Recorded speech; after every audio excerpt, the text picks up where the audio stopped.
What's up, YouTube? It's Oz again. It's going to be a live update. So the way a lot of YouTubers run it, Vanlife guys, is what you guys see is like 5 days or more after they've done it. Gives you time to edit and find music and all that kind of stuff. And we're gonna run it that way here. I didn't get all the footage that I wanted to get of the quit day and stuff. I got some driving footage. I got some different stuff, but I didn't film the day that I moved out and quit and all that. But it was a good experience.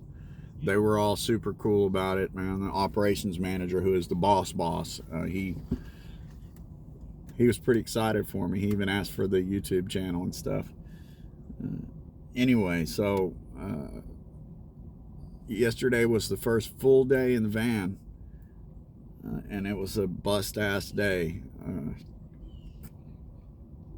So I stayed up real late, like 2 or 3 in the morning the night before, or not last night, but the night before that, working in the truck, and I had a lot of stuff done by the time I woke up yesterday morning, but I still had quite a bit to finish up and clean up and pull the rest of the stuff out of the truck, loaded it up in the van, and the van was just stacked with shit yesterday. So I spent yesterday, after I finally got everything finished and quit and left, I spent the day like taking my time, but going through bags of stuff. And so I spent a lot of time going through bags, got a lot of stuff sorted, put away in temporary spots in the van. I went to storage, dropped off some stuff that goes there. I did kind of an assessment. There's some stuff had fallen over in the storage. But yeah, I got a good bit done. It's still, a lot of shit all over the place. So, it's still got a long way to go. All right. I slept at Hotel Walmart last night. There's one in Fort Worth there to let you stay there. It's kind of sketch, I mean, it's pretty sketch. It's in the area I grew up in. And, just overall, I ain't scared of sketchy shit, really. I mean, I'll tell you why.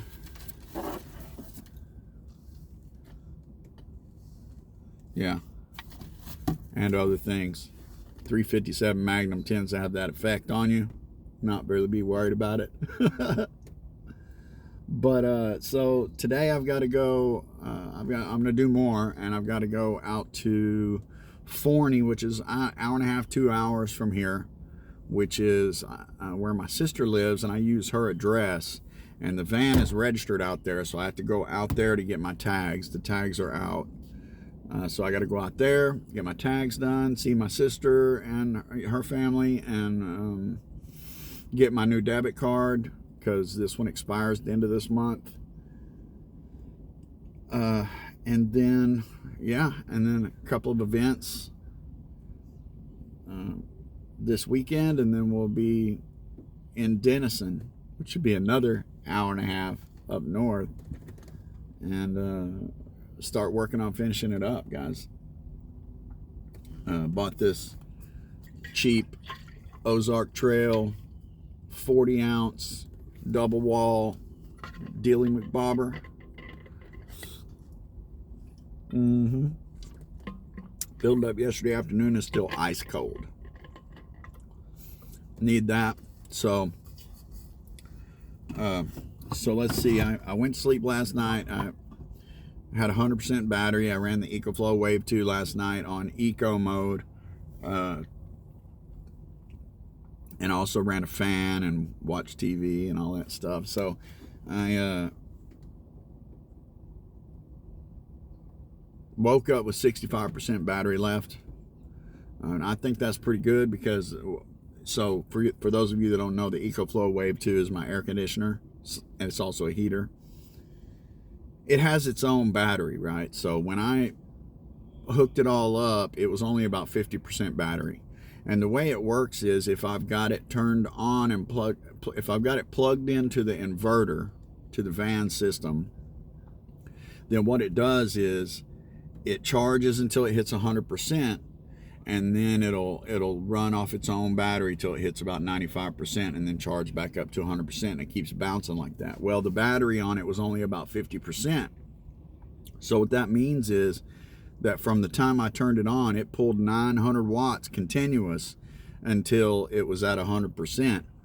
So it used more battery than it would typically use. And then I woke up, I don't know, popped up like 5 o'clock in the morning or something, and I turned the inverter off and let it run on its own battery.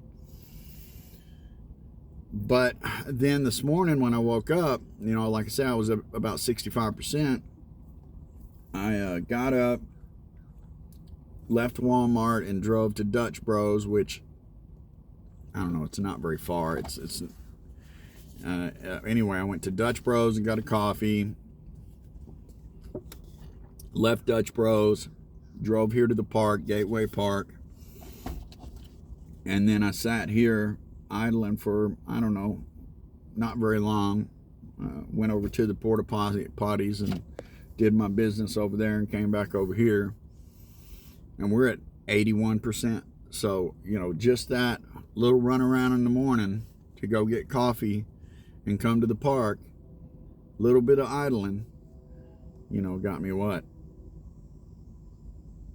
65, 75, 15% battery. And that's with no solar. That's just the DC to DC charger. So this Orion XS from Victron, 50 amp DC to DC charger, it's expensive. It's a buy, guys, okay? That Renogy, it's sitting right back here. I'll eventually make a video of me bagging on Renogy and smashing it, but you know, it failed.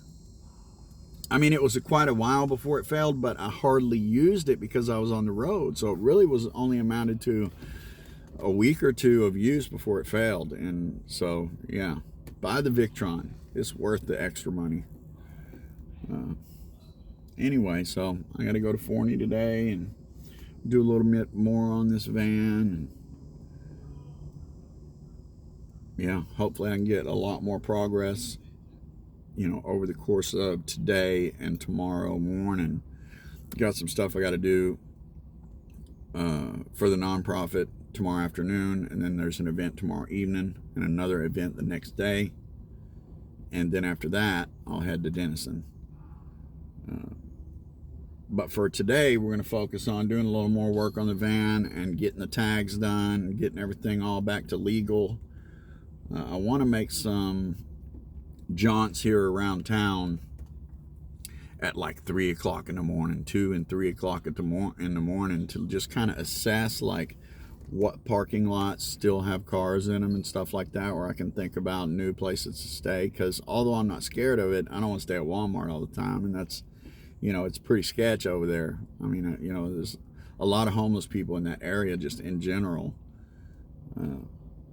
So we're going to spend some time, you know, maybe not over these next few days, but when I am actually in it full time, we'll spend some time driving around really late at night, kind of assessing where I think I can get away with parking. Look, you know, you see a lot of videos out there of people, oh, I got the knock, and everybody talks about the knock, and they talk about stealth and whatever. Guys, look, we pay our taxes, okay? And if there's no parking, there's not a no parking sign, you can fucking park there, all right? I know Texas, at least according to the interweb, doesn't have any laws that says you can't sleep in your car. So what that amounts to is if it's a legal parking spot, a public road, you have paid your taxes with your tags, you can park there. So I think people make way too big of a deal about finding places to park. I mean,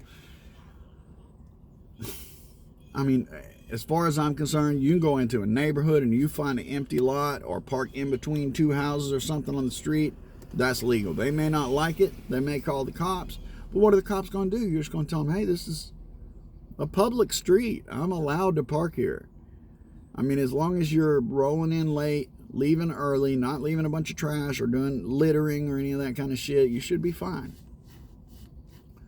But like I say, I'm going to find some solid spots. And anyway, that's my live update for today. It's probably going to be some time before I get a chance to sit down and edit and stuff. It'll be at least a few days before that video comes out. But for now, I'm going to keep you rolling with these live updates. Thanks for watching. Hit that subscribe button, and I'll see you on the next one.